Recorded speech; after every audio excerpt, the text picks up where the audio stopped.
Hello, my name is Angela Simpson, and I'm really happy to have you here on my YouTube channel. Thank you for being here.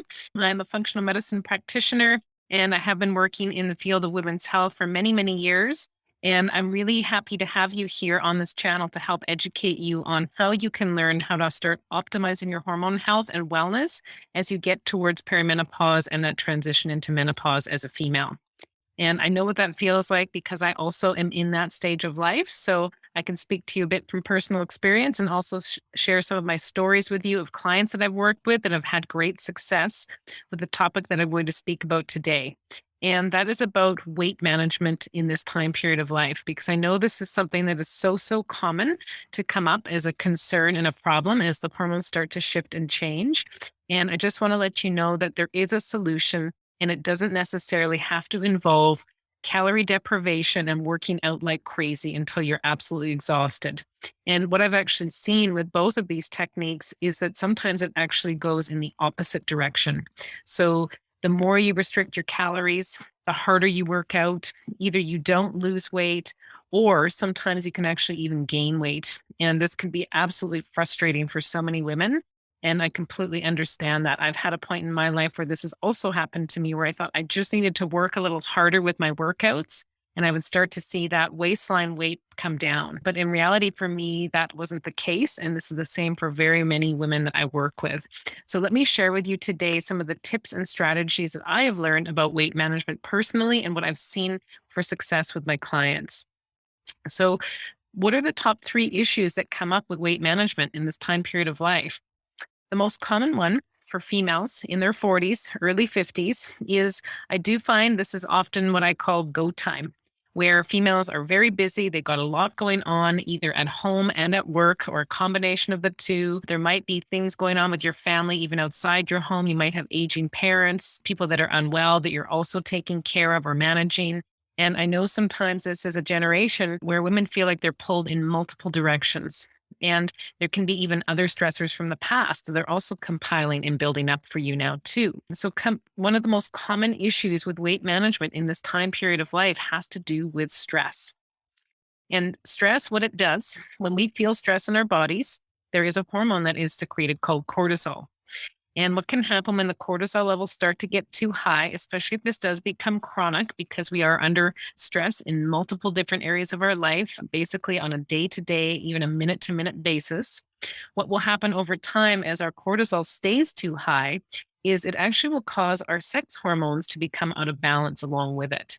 And there is, a reason for this, and I don't want to go into that exact detail of that on this video, but what can happen basically is as our sex hormones start to lower, which is happening in this time period of life, they can also not only lower but become out of balance because cortisol disrupts this.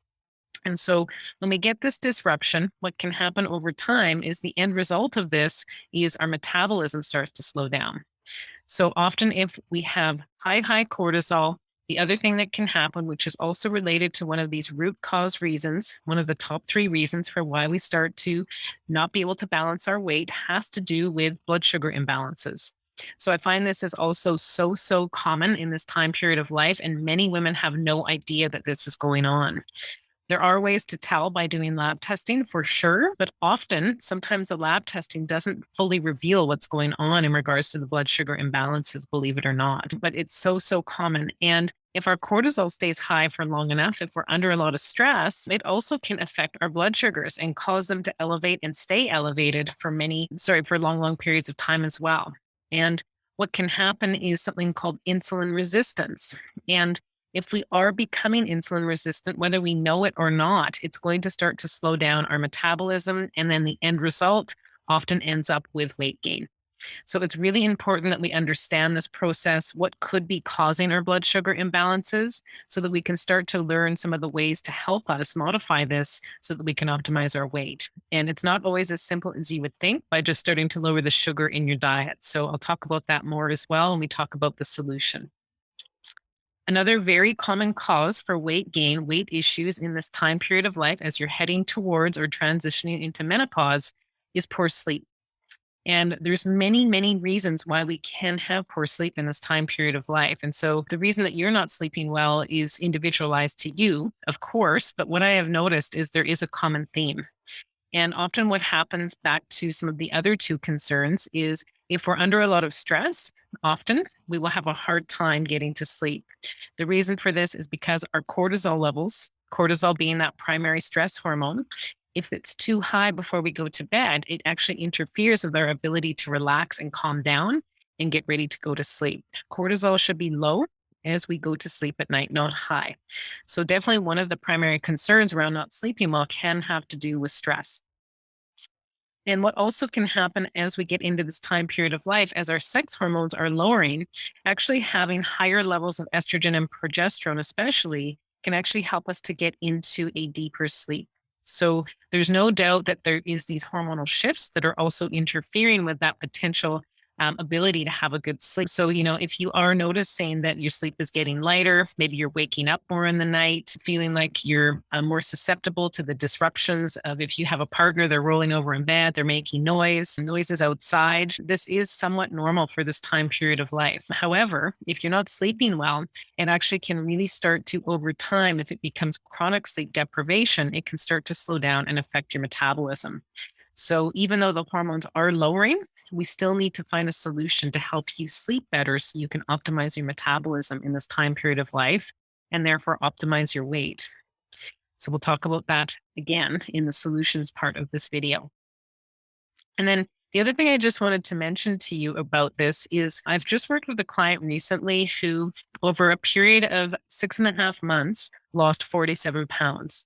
And she did this without starving herself, without exercising like crazy. To be honest, she barely exercised at all. She would go for walks, but she lived in an area where, when she was trying to take this weight off, it was really snowy outside, unfavorable for actually getting a lot of exercise. And due to what was happening in our world, there wasn't that ability to go out and exercise necessarily at a gym. So she did most of this through just understanding and learning how to optimize the systems of her body in the areas that were out of balance for her with her lifestyle. So it can happen. And I just wanted to give you an example of the average period of time for a certain amount of weight loss, depending on where you're at. And for her, one of the main solutions actually did come around optimizing her stress and optimizing her blood sugars.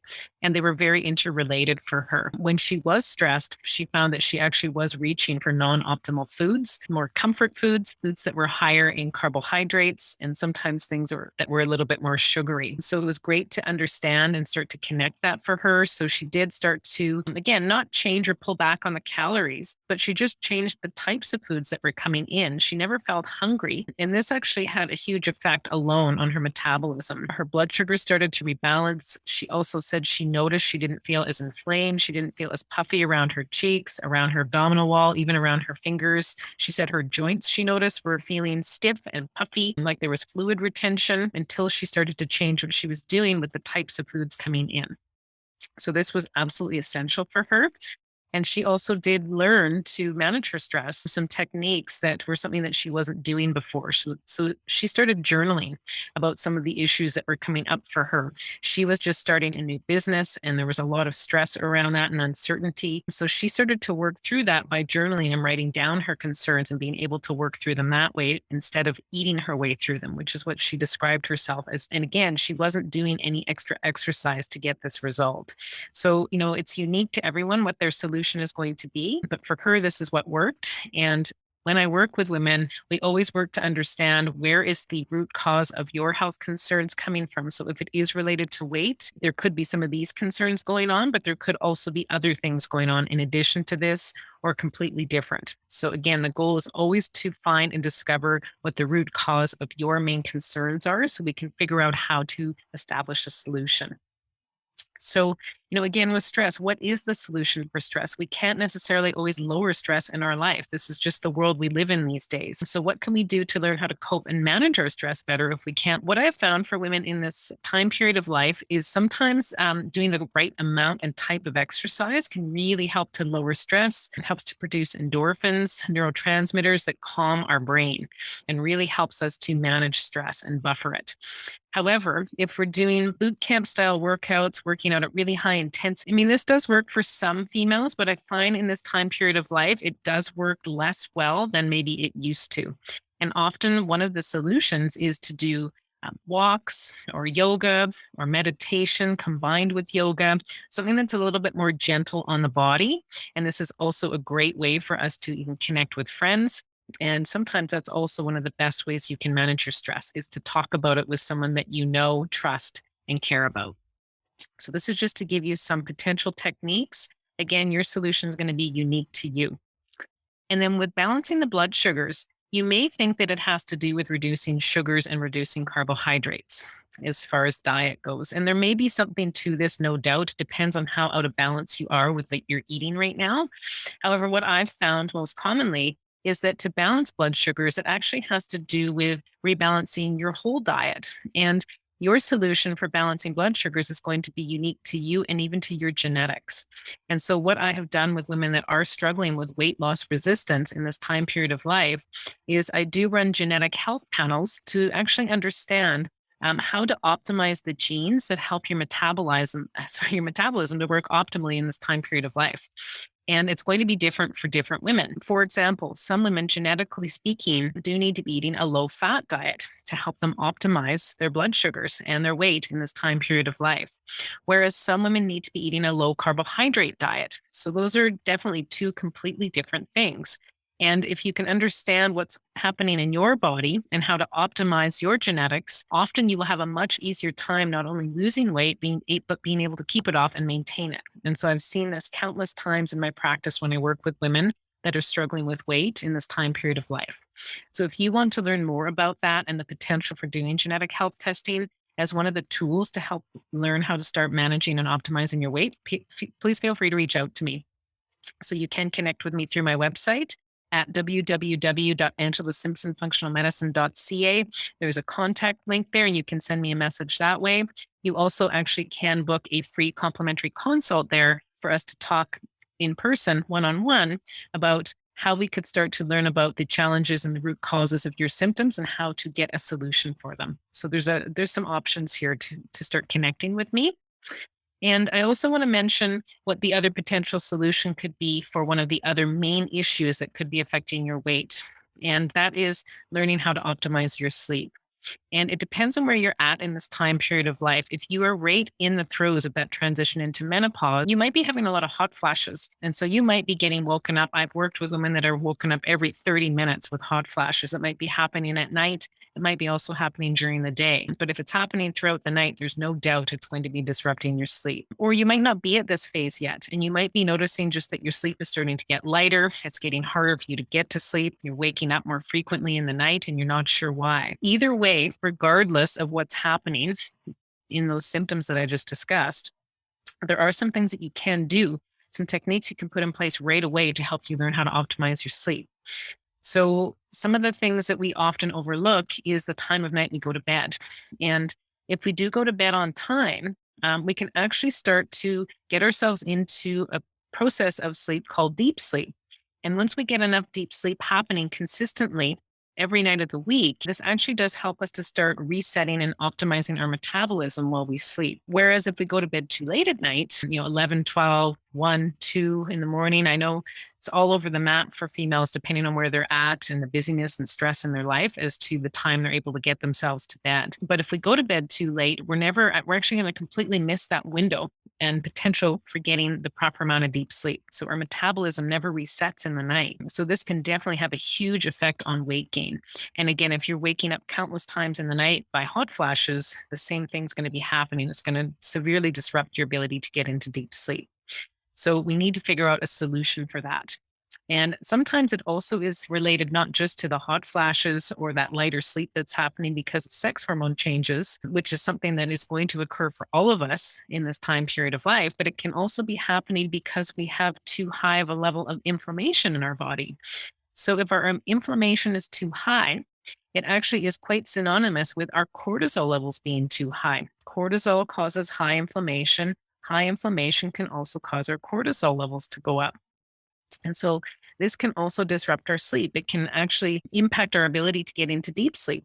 So Some of the solutions for rebalancing inflammation will come around other lifestyle solutions, such as an anti inflammatory food plan, getting the right amount of exercise, and really learning how to optimize our blood sugars and our stress levels. So, again, you can just see how interrelated this is. And actually, speaking of blood sugars, something that's also really important to think about is that you're not spiking your blood sugars right before bed, because this will spike cortisol. And cortisol, our primary stress hormone, should be low before we go to bed, not high. And if it is going to affect our ability to get to sleep and stay asleep in the night. So things that will spike our blood sugars are, like having a glass of wine after dinner, having desserts, having a little bit of chocolate right before you go to bed, um, or some other sort of carbohydrate, these types of things. So, there is some ways to start to taking action on some of these solutions right now for how you could learn how to optimize your weight. However, if you want to learn in more detail how you could get an individualized plan to help you optimize your weight, both now, even in this time period of life where it is more common to gain weight, it's not actually considered normal. It's something that you can do something about if you understand the root cause of why the weight is being gained in the first place. And I'm here to help you with that. So if you're interested in learning how we could connect and help you optimize your weight, please feel free to reach out to me. You can connect with me through my website at www.angelasimpsonfunctionalmedicine.ca. And you also can continue to follow me here on YouTube. And I'm going to have another video that dives a little deeper into this and some of the other topics that are affecting your hormone balance in this time period of life in the next video. So if you can, please click through here and look at my next video as well. Thanks a lot for being here. I'm really happy to have you on my YouTube channel. Bye for now.